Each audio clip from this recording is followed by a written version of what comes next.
Hi everyone. I haven't done a wrestling talk video in a long time, and I was going to do one anyway on the Rumble last night, but I kind of thought that I'd get to Twitter and ask if you guys had any questions about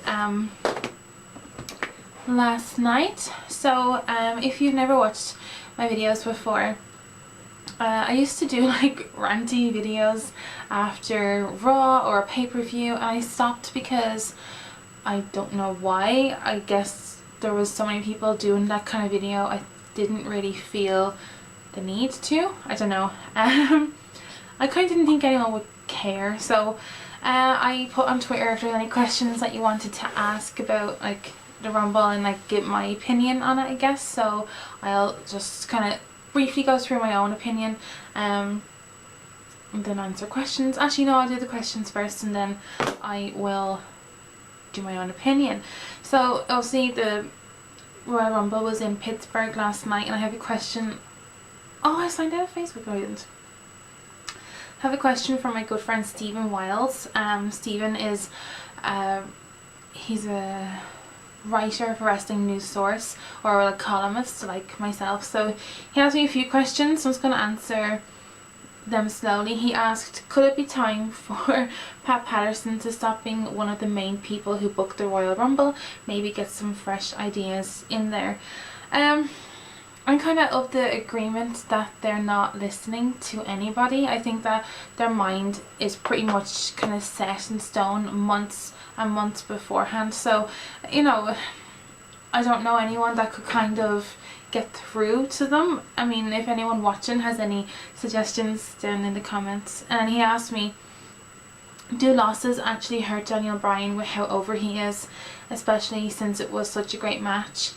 I don't think that it necessarily hurts him. I think it's a good thing that he loses and wins. Obviously the more he wins the better, but I think when he loses, it's a good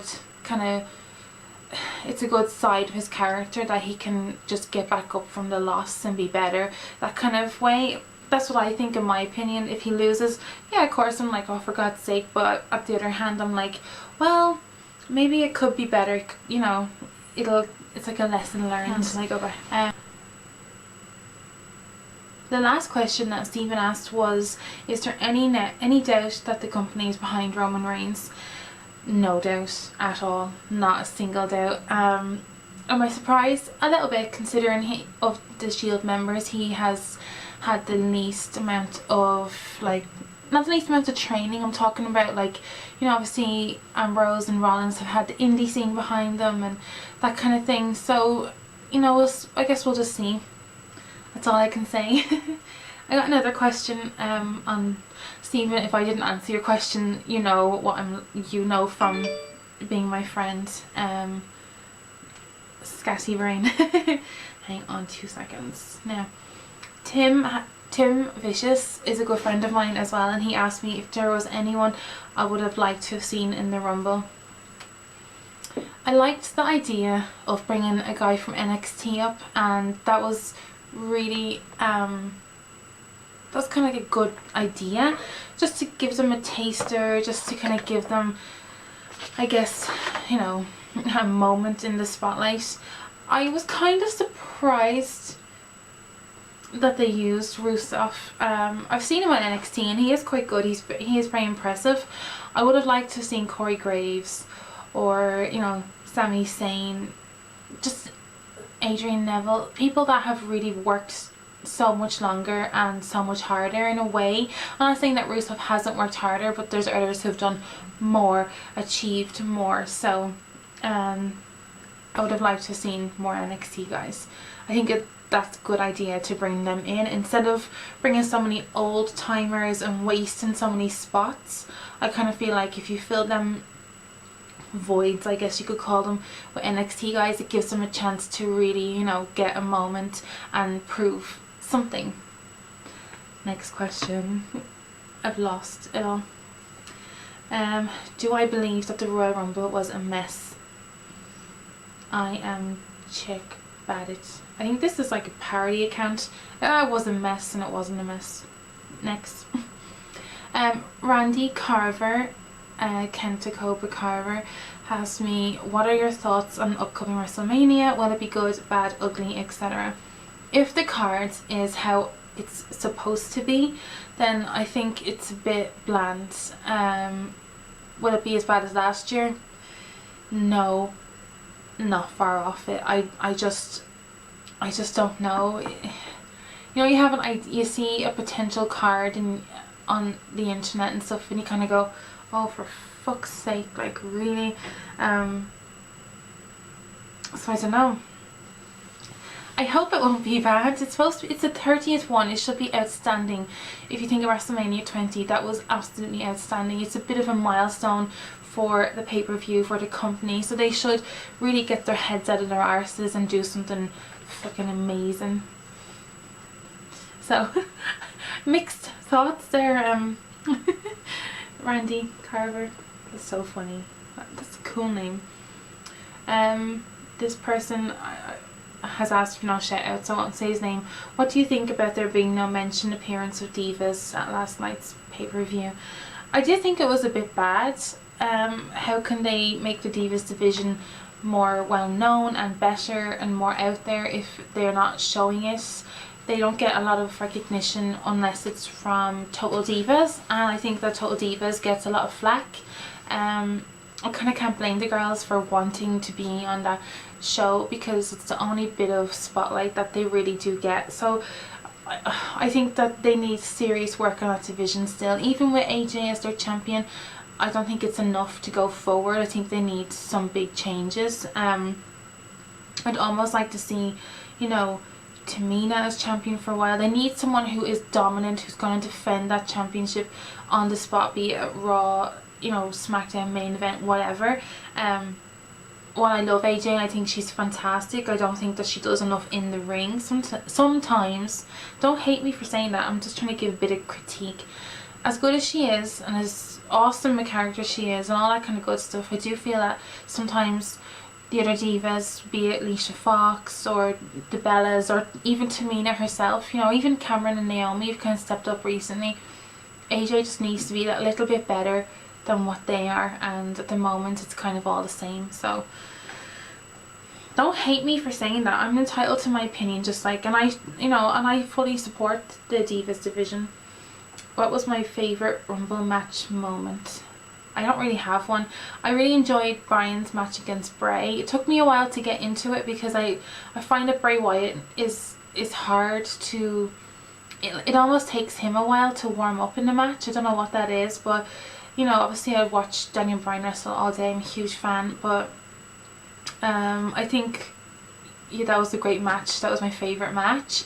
I thought the crowd made it. You know, they were so angry and disappointed, and rightly so. It's a lot of money to go to a pay-per-view. Ask me if I think it's time for Shield to split with Rollins and Ambrose as tag team and Reigns gone solo. I think it's pretty much set in stone. That's what's gonna happen. But the tag team for the other two, I'm not sure if that's a possibility, if that's gonna go ahead. I can kind of see them all just going 3 separate ways. So look out for Reigns as the next big face. And I think that is James Powers is, do you think WWE will reassess its WrestleMania plans for Bryan after the events of the Royal Rumble? I think a lot of people are wondering that today, and that's a really good question. I do want them to. I want them to kind of see that they were wrong and, you know, for once be behind the fans as well. Realistically, they won't, to be fair. So, I just don't know. I don't know anymore. You know, I think everyone is wondering that today. So that's a great question, James. And I mean, it's quite a ballsy question. So that was all my questions, and honestly, thanks for asking me. I want to do this every week now, but it's obviously difficult if you don't have questions from other people, because you can't just talk to yourself, even though you are. As far as the pay-per-view, I will probably give it a 5 or 6 out of 10. I can't really decide, maybe 5.5? Yeah. I was pissed off with some of the spots. There are so many guys backstage who would have killed for a spot the Royal Rumble. They had a stupid JBL moment. I mean, whatever about Kevin Nash, I kind of felt that was a bit wasted. Khali, El Torito, that was ridiculous. Who else? You know, I really felt sorry for Rey Mysterio. He got booed out of it. He even got booed when he got eliminated. I mean, it's not his fault that he's not Daniel Bryan, but I mean, that's just how it is. I thought the Royal Rumble match was meh. It was okay in places. I don't know, like, I just wanted better. Although I was very happy to see Ziggler back in action, so yes. The Lesnar Big Show fight, I know that they want Brock to look like this big monster, big dominant huge guy, but I kind of felt like, I don't know, really aggravated at that match. It wasn't even a match, it was just like, I don't know, it was just ridiculous. So that could have been better. What else? I have notes here, so. And I obviously was pissed off that the tag team match was a pre-show. I thought it deserved a bit more than that, especially when the titles changed hands. I also wondered why the United States Championship hasn't been on the line in a good long time, nor has the Intercontinental. So what's happening there? You know, I have so many questions, so many pee-off moments that I just kind of want to go mental. I won't though. I hope Elimination Chamber is better. Royal Rumble for me is their second biggest pay-per-view of the year. I think, you know, Royal Rumble, WrestleMania, Survivor Series, SummerSlam, they're kind of like the four big ones of the year for me. I really like TLC, so I had high expectations for this Rumble and it was just nothing fantastic at all. I don't think there's anything else I have to say. Orton and Cena, that was quite bland. It was like, the crowd were so disconnected from Cena and Orton. I mean, how many chants were there going on like that weren't related to that match? I don't know if it was We Want Divas or as it was We Want Divas and then We Want Refunds, you know, Randy Savage, boring, you know, the typical Cena chant that goes on. It was just woeful, and it's really time to change things around. So yeah, I don't know if you enjoyed this video. It's a bit kind of ranty and silly. I haven't done one in ages, and yeah, I don't know. There's a couple guys who do videos on YouTube that I would love for you to check out. Kevin Lazar is a friend of mine, so is Chase Oliver. Tim Vicious does videos, as does Roxy. So I will leave their channels in the information bar, and if you want to follow me on any of my social media even, I'll leave links in the description bar. If you're going to leave me a comment, please leave a nice one. If you have something negative to say, I'd rather you tweet it to me, and I will see you all soon. Bye! Oh, and by the way, I hope Raw is good. Do you kind of think that they're making Raw better than a pay-per-view? Sometimes I feel like they're focusing more on Raw than they are an actual pay-per-view. And to think how expensive pay-per-views are in America. How much is a pay-per-view in America? It's like 15 quid here, so I don't know. Just saying. Bye!